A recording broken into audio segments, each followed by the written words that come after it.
જય માતાજી મિત્રો, હર હર મહાદેવ।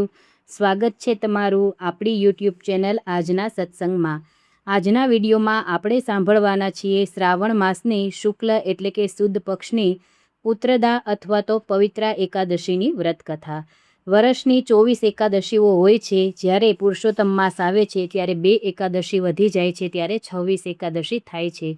એકાદશીની તિથિ ભગવાન વિષ્ણુને સમર્પિત તિથિ છે, તો આનું વ્રત કરવાથી અનેક જન્મોના પાપો નાશ થાય અને અંતે વૈકુંઠ લોકની પ્રાપ્તિ થાય છે।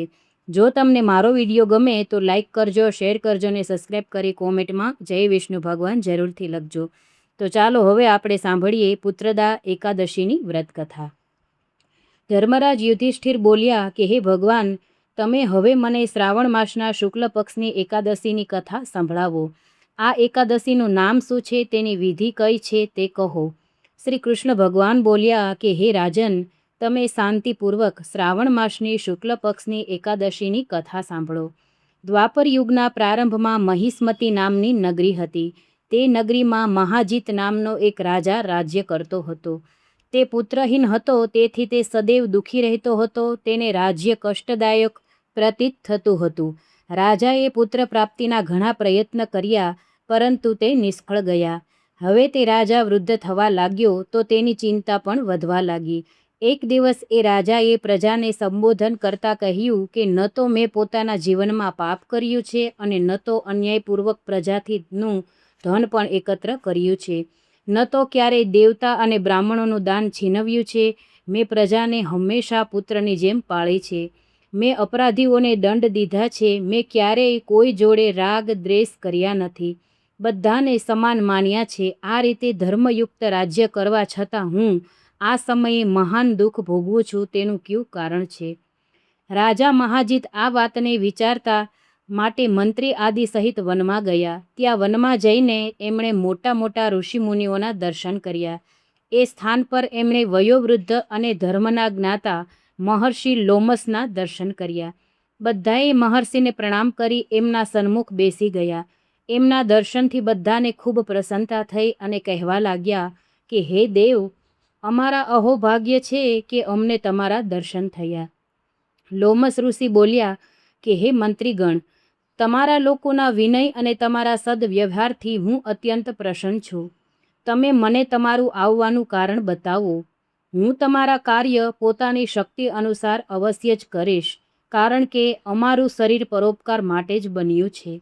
લોમસ ઋષિના વચન સાંભળી મંત્રી બોલ્યા કે હે મહર્ષિ, તમે અમારી વાત જાણવામાં બ્રહ્માથી પણ વધુ છો, તેથી તમે અમારો સંદેહને દૂર કરો।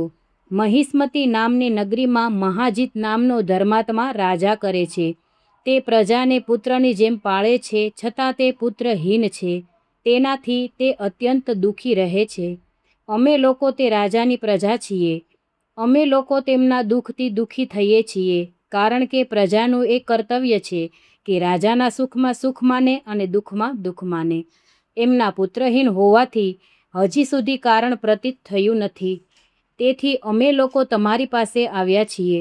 જ્યારે અમને તમારા દર્શન થયા તો અમને પૂર્ણ વિશ્વાસ છે કે અમારું કષ્ટ અવશ્ય જ દૂર થઈ જશે।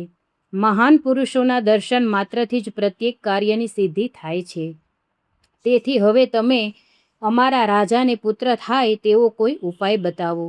લોમસ ઋષિએ એક ક્ષણ માટે નેત્ર બંધ કર્યા અને રાજાના પૂર્વજન્મનો વિચાર કરવા લાગ્યા। તે વિચાર કરીને બોલ્યા કે હે શ્રેષ્ઠ પુરુષો, આ રાજા પાછલા જન્મમાં અત્યંત નિર્ધન તથા ખરાબ કર્મો કરતા હતા। તે એક ગામથી બીજા ગામ ફરતા હતા।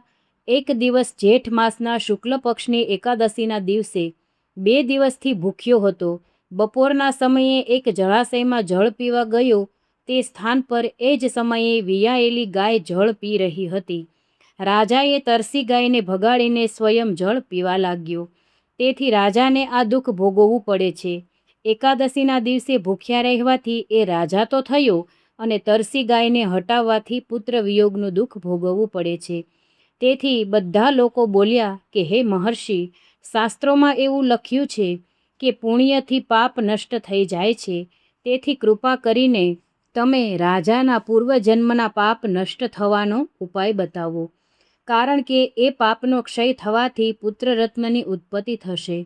મુનિના વચનોને સાંભળી લોમસ ઋષિ બોલ્યા કે હે સજ્જનો, જો તમે શ્રાવણ માસની શુક્લ પક્ષની પુત્રદા એકાદશીનું તમે બધા લોકો વ્રત કરો અને રાત્રિએ જાગરણ કરો અને તે વ્રતનું ફળ તમે રાજાને પ્રદાન કરી દો, તો તમારા રાજાને અવશ્ય પુત્ર પેદા થશે. ત્યારે સમસ્ત દુઃખ નષ્ટ થઈ જશે. મંત્રીઓ સહિત સમસ્ત પ્રજા મહર્ષિ લોમસના ઋષિના વચન સાંભળી પ્રસન્નતાપૂર્વક પોતાના નગરમાં પાછા આવ્યા. એ બધા લોકોએ શ્રાવણ માસના શુક્લ પક્ષની એકાદશીને લોમસ ઋષિની આજ્ઞા અનુસાર વિધિપૂર્વક વ્રત કર્યું અને દાદરસીએ એમનું ફળ રાજાને આપ્યું. એ પુણ્યના પ્રભાવથી રાણીએ ગર્ભ ધારણ કર્યો અને 9 મહિના બાદ અત્યંત તેજસ્વી પુત્રરત્ન ઉત્પન્ન થયો.